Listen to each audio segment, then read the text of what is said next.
तो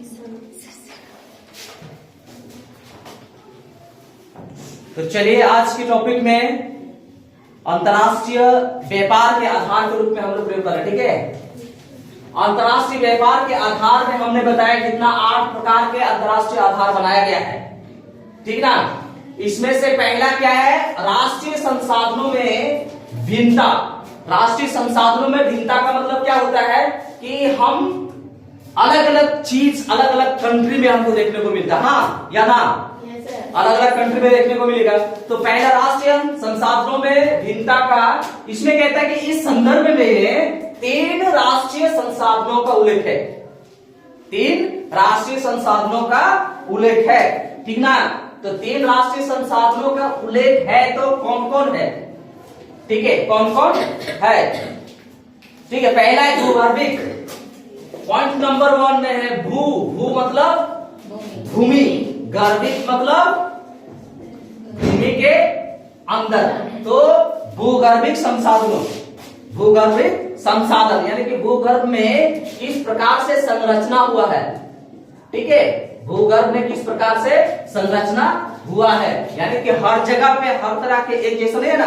कभी आप जमीन को देखो उबड़ खबड़ है, कभी जमीन को समतल है, कभी नीचे घाटी है, कभी ऊपर पहाड़ है। ऐसी है ना, हर जगह थोड़ी है कि एक जैसा ही है। अगर ऐसा होता नदी नाला पहाड़ ये हम लोग क्यों बोलते हैं। ठीक है, तो पहला पॉइंट में कहता है भूगर्भिक संरचना। तो पहला पॉइंट किसका? राष्ट्रीय संसाधनों में भिन्नता का पहला पॉइंट है भूगर्भिक संरचना। तो भूगर्भिक संरचना में क्या कहता है? ये कहता है कि जब हम भूमि को देखते हैं, है ना, भूमि को देखते हैं, चाहे वो धरातल भूमि हो, चाहे वो धरातल भूमि हो, चाहे भूगर्भिक हो, दोनों में क्या है, डिफरेंस है। कहीं आपको धरातल जमीन देखने को मिलेगा समतल, है ना, कहीं आपको उबड़ खबड़ देखने को मिलेगा। ठीक है, कभी घाटी है तो कभी ऊंचाई है। समझ आ रहे? तो वहां पे आपको क्या देखने को मिलेगा कि संसाधन जो है डिफरेंट टाइप आपको मिलेगा। संसाधन डिफरेंट टाइप को मिलेगा। जैसे अगर हम कोयला को जानते हैं, कोयला कहां मिलेगा? जमीन के ऊपर की जमीन के नीचे? जमीन के नीचे, है ना। पेड़ कहां मिलेगा?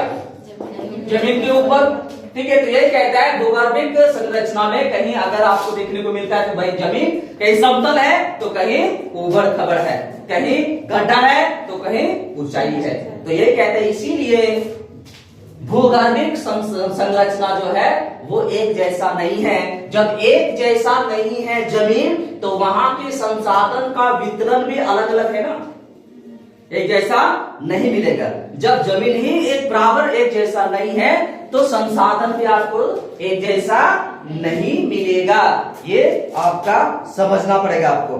ठीक है, नेक्स्ट आपका कहता है खनिज संसाधन। खनिज संसाधन, खनिज किसको कहते हैं? खनिज संसाधन। ठीक है, जब आधार को हम लेके चलते हैं तो जमीन भी मेरा एक जैसा नहीं है ना, इसलिए वहां पे उद्योग भी हम नहीं लगा सकते बढ़िया से। तो हमको क्या करना पड़ेगा, उसमें व्यापार का आधार बनाना पड़ेगा। दूसरा पॉइंट में खनिज संसाधन। खनिज संसाधन में आप देखो कि हर क्षेत्र में कोई भी क्षेत्र जाओ, हर क्षेत्र का अलग अलग नोटेशन है, अलग अलग बातें हैं, अलग अलग चीजें हैं। सही लगे बात को? जैसे इस झारखंड किस लिए जाना जाता है पता है? झारखंड का नाम रखा गया तो क्यों रखा गया? ठीक है, यहां पे क्या है, झार मतलब जंगल झाड़ी और खंड मतलब भूमि, है ना। तो ये पूरी झारखंड जो है पूरी जंगल झाड़ी से परिपूर्ण है, जंगल झाड़ी से परिपूर्ण से झारखंड बना। तो खनिज संसाधन है, तो जब जमीन ही मेरा सही नहीं है, एक जैसा नहीं है, तो वहां पे संसाधन क्या एक जैसा मिलेगा? नहीं मिलेगा। इसलिए कहता है खनिज संसाधन वहां क्या है, असमान है। क्या है, असमान है। असमान का मतलब कहीं ज्यादा है कहीं ज्यादा है तो कहीं कम है, ठीक ना।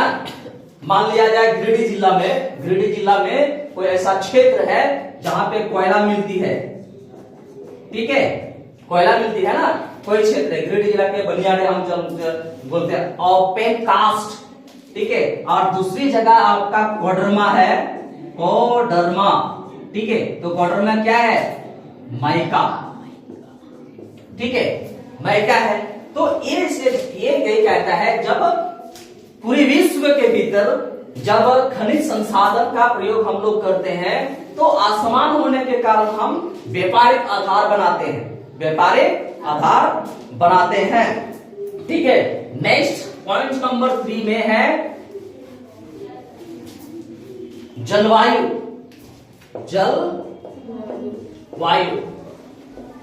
ठीक है। जलवायु में समझना ना, मौसम है ना।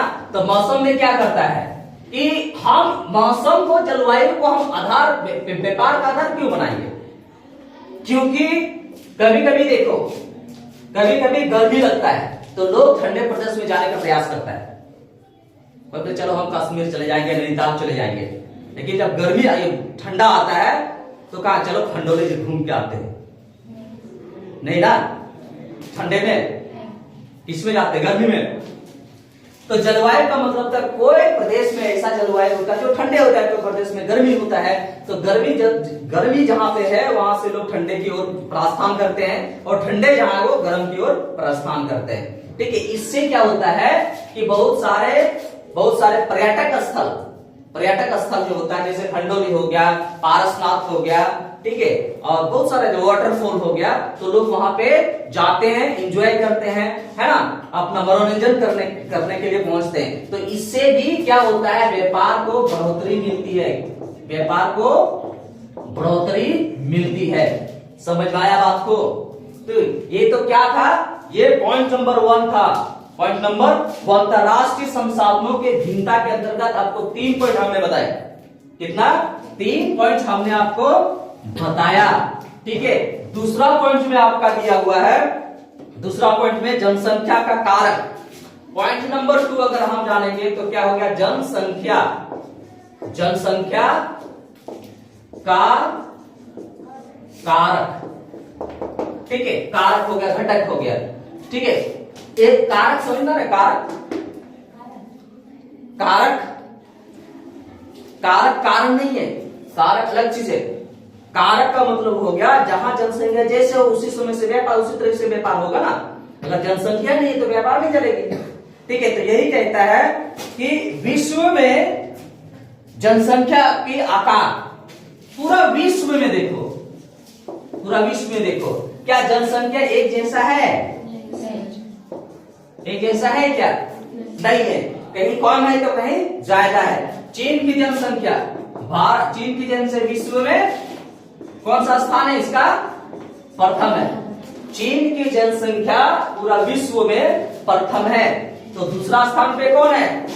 भारत है। भारत है ना दूसरा स्थान में।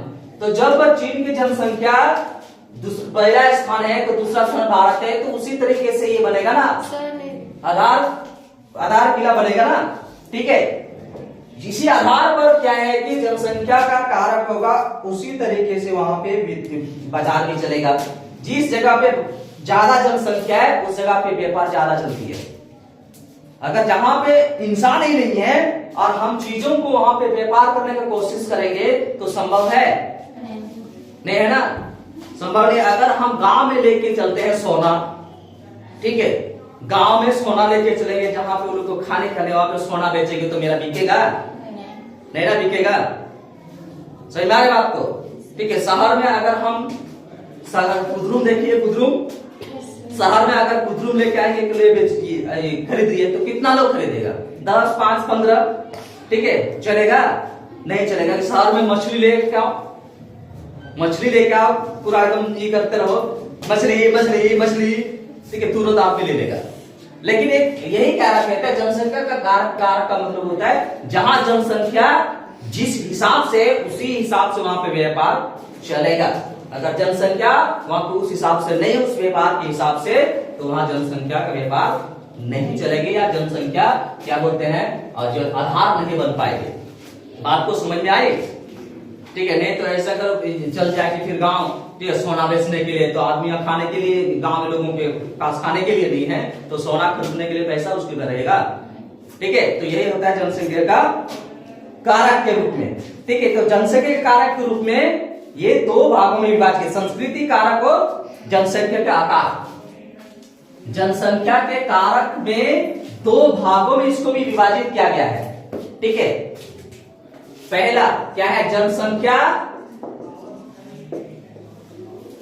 जनसंख्या पहला पॉइंट कहता है जनसंख्या के कारक में भी दो पॉइंट हम लोग को मिलता है। एक है जनसंख्या कारक में जनसंख्या का आकार और संस्कृति का कारक, जनसंख्या का आकार हमने यही चीज पहले भी बताया। और दूसरा आपका हो गया संस्कृति, संस्कृति कारक। ठीक है, देखिए कहने का मतलब मेरा मेन पॉइंट क्या है, मेन पॉइंट जो है कि विश्व का जो व्यापार है उसका आधार क्या है, व्यापार है उससे आधार क्या है। देखिए आप जनसंख्या के आकार, मैंने अभी भी बताया जिस जगह पे जनसंख्या ज्यादा है, जिस जगह पे जनसंख्या ज्यादा है, यानी कि हमने बताया चीन का जनसंख्या विश्व में प्रथम स्थान है। ठीक है ना, जब चीन का जनसंख्या विश्व में प्रथम स्थान है तो चीन में ज्यादा व्यापार होगा ना। मान लिया अगर चीजों को भी खरीदेगा तो ज्यादा होगा। सिंपल से बात को समझो, कोई मेला लगा हुआ है, ठीक है, कोई मेला लगा हुआ है, तो मेला में लोग इधर से भी इधर से भी चारों तरफ से लोग है ना।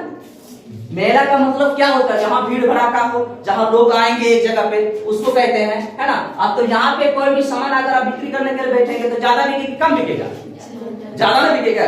ठीक है, अगर हम कहीं रोड में बैठे हुए हैं और लोग आता जाता है तो वहां ज्यादा बिकेगा कम बिकेगा, कम दिखेगा। तो ये कहते हैं जहां जनसंख्या का आकार ज्यादा है वहां चीजों की बिक्री ज्यादा होगी, इट मींस व्यापार मेरा बढ़ेगा।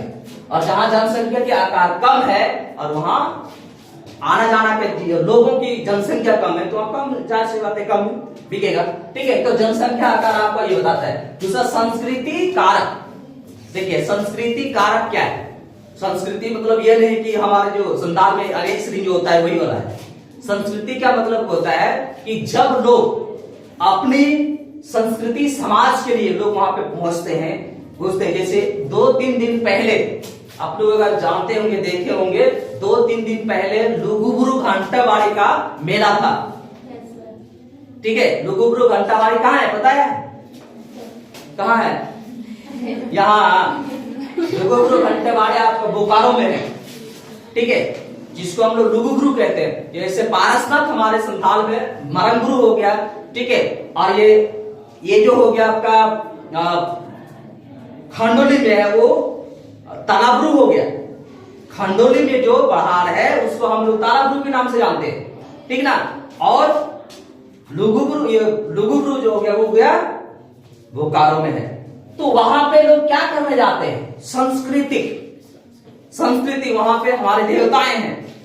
ठीक है, जो प्राचीन काल से हमारे पूर्वजों ने यहाँ पे कुछ ना कुछ ऐसी आस्था को देखा, आस्था उनके अंदर है जो लोग जाते हैं। तो संस्कृति कारक देखिए आप बुक्स में क्या लिखा है उसको लेके नहीं चलना है, हमारे अंडरस्टैंडिंग जो है उसको लेके चलना है। बुक उसने लिखा है, बुक उसने लिखा है जिसके अंदर बहुत ज्ञान है, जिसके ब्रेन ज्ञानों का भंडार है, वो लिखा है, तो उसके अनुसार हमको चलना है। हम कैसे समझते हैं उस हिसाब से चलना है। तो संस्कृति कारक में भी व्यापारिक व्यवस्था को हम लोग लेके चलते हैं। तो जब लोग लुगुबुरु गया तो वहां पे देखते हैं संथाल पंची पढ़न या संथाल धोती कुर्ता जाता है ना, संथाल जो गमछा होता है लोग जाके लेके बेचते हैं, तो उससे क्या व्यापार नहीं बनते हैं, बनते हैं ना। तो संस्कृति कारक का यही स्टेप है कि हमारे समाज, हमारे संस्कृति भी एक व्यापार का एक जरिए है, एक जरिए है। बहुत सारा ऐसे चीजें होते हैं, बहुत जगहों में से होता है कि हम अपने संस्कृति के जरिए, संस्कृति के जरिए हम बहुत सारी चीजों को हम लोग प्रयोग करते हैं, देखते हैं, खोजते हैं। ठीक ना, समझ आए बात को। तीसरा पॉइंट में हमारा है यह है आर्थिक विकास की, आर्थिक विकास की, आर्थिक समझती है आप लोग, आर्थिक विकास,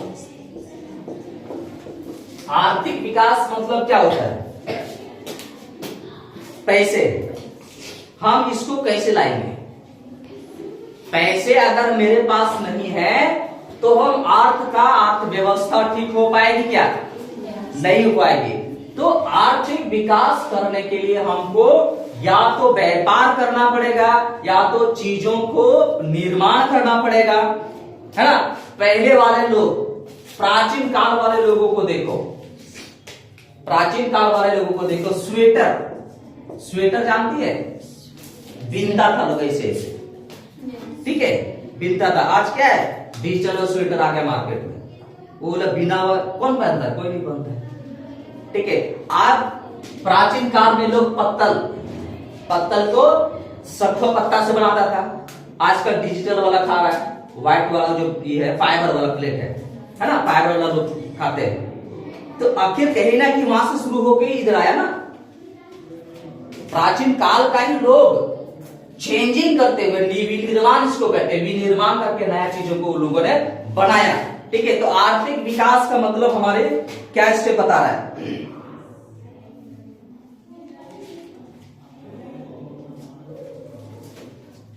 जब हम आर्थिक विकास के दौर में पहुंचते हैं तो आर्थिक विकास का मतलब क्या होता है? हम चीजों को आदान प्रदान करेंगे कहीं ना कहीं, चीजों को आदान प्रदान। मान लिया जाए हम अमेरिका से डील कर रहे हैं, अमेरिका से हम डील कर रहे हैं, तो हमको ये समझना होगा कि अमेरिका का क्या अर्थव्यवस्था है, भारत का क्या अर्थव्यवस्था है, कि हम इसको क्या लेने से मेरा उसके बराबर होगा, उसके बराबर होगा। हम कोशिश करेंगे कि भारत का अर्थव्यवस्था ठीक हो। तो आर्थिक विकास में यही मेरा पॉइंट है कि जब तक हम चीजों को निर्माण नहीं करेंगे तब तक मेरा चीज ये बहुमूल्य नहीं होगा, और जब बहुमूल्य नहीं होगा तो पैसे हमको कम मिलेगा, पैसे कम मिलेगा, अर्थव्यवस्था मेरा ठीक नहीं बनेगा।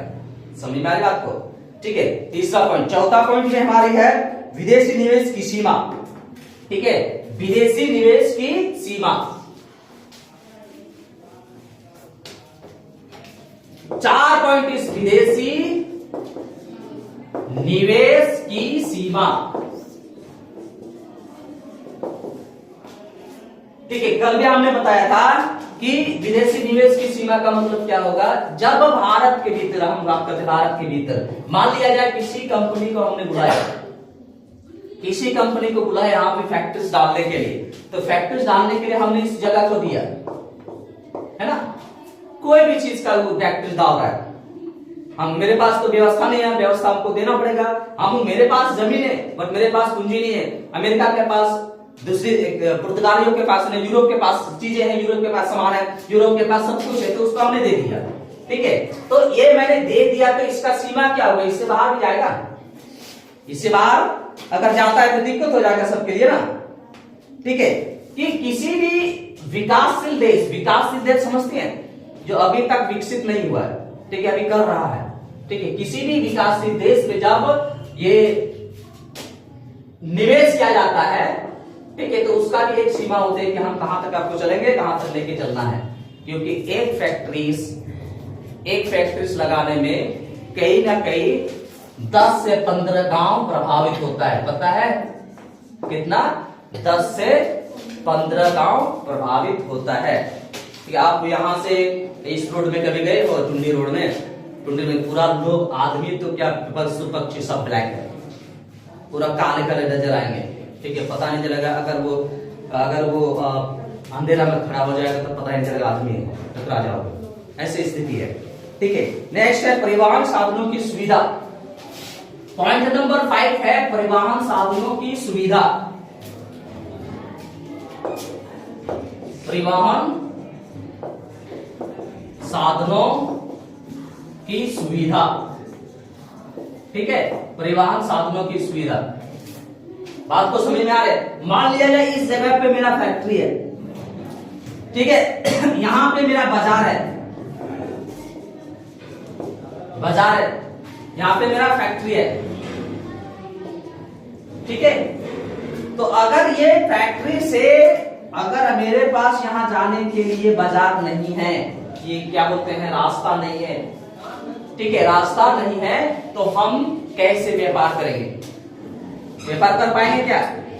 तो मेरे पास बाजार भी होना चाहिए और बाजार जाने के लिए रास्ते भी होना चाहिए, तब मेरा व्यापार सही सलामत जाएगा, अदरवाइज व्यापार मेरा ठप हो जाएगा, व्यापार मेरा ठप हो जाएगा। सिंपल से फंडा देखो, आप लोग खटाल देखे हो ना, खटाल जहां पे मवेशी लोग रखता है ना, गांव में क्यों नहीं रखा जाता है? गांव में क्यों नहीं रखा जाता है? जब भी जितना भी भैंस होती है, गाय होती है, वो टाउन साइड में क्यों रखा जाता है? क्योंकि उनको पता है अगर गांव में हम खटाल खोलेंगे तो मेरा दूध नहीं बिकेगा, मेरा दूध नहीं बिकेगा। गांव के बहुत सारे 90% लोग, गांव के 90% लोग क्या करते हैं? दूध नहीं पीते हैं। महुआ मार लेगा एक पग, लेकिन दूध नहीं पिएगा। तो इसलिए लोग गांव में खटाल नहीं खोलते। और शहर में क्या होता है? शहर में क्या होता है कि जैसे उस दूध होने लगा, लाइन लगा हुआ दूध लेने के लिए, समझ रहे बात को? इसलिए कि अगर मेरे पास फैक्ट्री है तो बाजार तक जाने के लिए भी हमको व्यवस्था चाहिए। अगर हमको व्यवस्था नहीं मिल रही है तो वो फिर कोई फायदा नहीं है, खत्म हो जाएगा, बर्बाद हो जाएगा। ठीक है, नेक्स्ट आपका पॉइंटेड होता है राष्ट्रीय आय। राष्ट्रीय आय, हाँ एक चीज इसमें समझना, राष्ट्रीय आय किसी देश की राष्ट्रीय आय जो होता है या तो ज्यादा होता है कम होता है। दो ही चीजें ना होगा, किसी के पास ज्यादा है तो किसी के पास कम है, किसी के पास ज्यादा है तो किसी के पास कम है।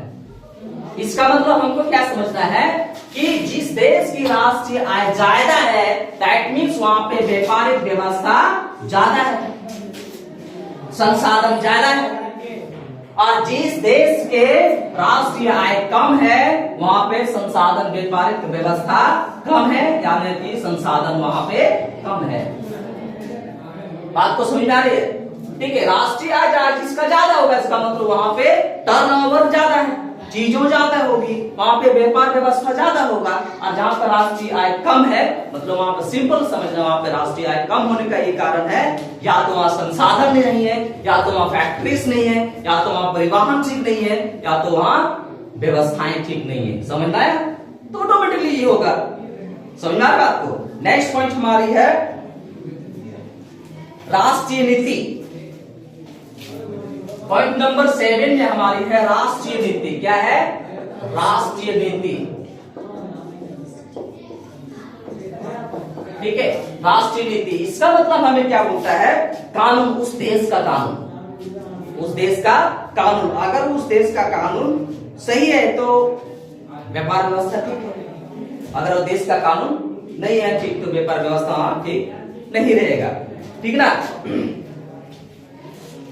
कहता है जिस देश में राष्ट्रीय नीति यानी कि कानून, कानून कई प्रकार के हो सकता है, वहां पे नीति कई प्रकार की हो सकता है। कि जिस देश का राष्ट्रीय नीति सही है उस देश की व्यापार व्यवस्था बहुत बढ़िया है, बहुत बढ़िया है ना?